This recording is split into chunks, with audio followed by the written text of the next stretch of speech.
This conference championship weekend recap is presented by Shell as we welcome in CBS Sports HQ college football analyst Barrett Sallee here to give us his winner and loser from championship weekend. Barrett, start with your winner. Got to be the team from Columbus.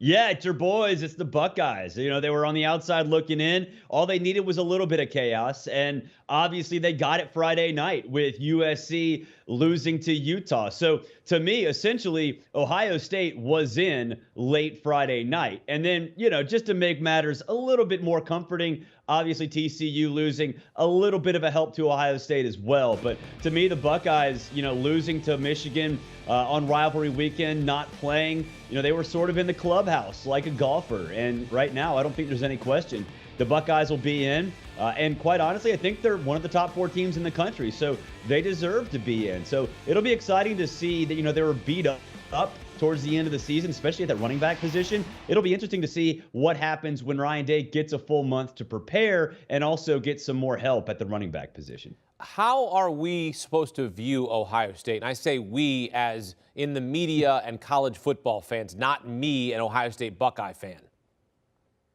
I think you sort of view them like you did Georgia last year, because remember this time last year, Georgia wasn't a juggernaut. We were actually having conversations whether Stetson Bennett should be benched in place of JT Daniels literally 12 months ago. In fact, 11 months ago during the national championship game as well. I think Ohio State, kind of the same thing going into the month off.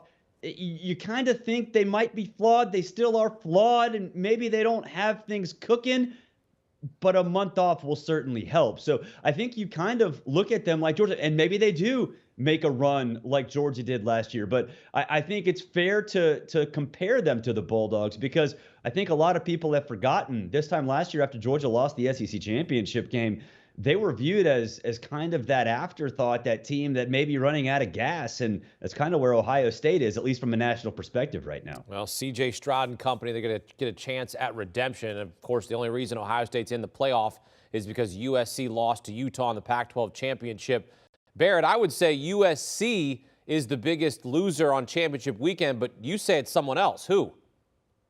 I think it's Alabama. I think because you have this sense of hope. Alabama fans have this false sense of hope that they deserve to be in because they took 2 losses at the last second, one of them in overtime. And look, if we're talking about good losses as the metric for you having your case to get in, you're going to be and you should be disappointed. So, yeah, USC certainly a loser as well, but at this point, they've had a full 24 hours to sort of digest what happened. Alabama fans are going to feel that pain on Selection Sunday, and a lot of people in Tuscaloosa really do think that they have a chance. Nick Saban obviously has been lobbying during the evening game. So the big loser, I think, is Alabama, because they have a false sense of hope, and I think it's going to come crashing down mostly at the hands of your Buckeyes. Do you want a sports network that delivers everything that matters about the game? The highlights, the picks, the instant analysis, no yelling, no fake debates, no politics. Hit the subscribe button and never miss a moment.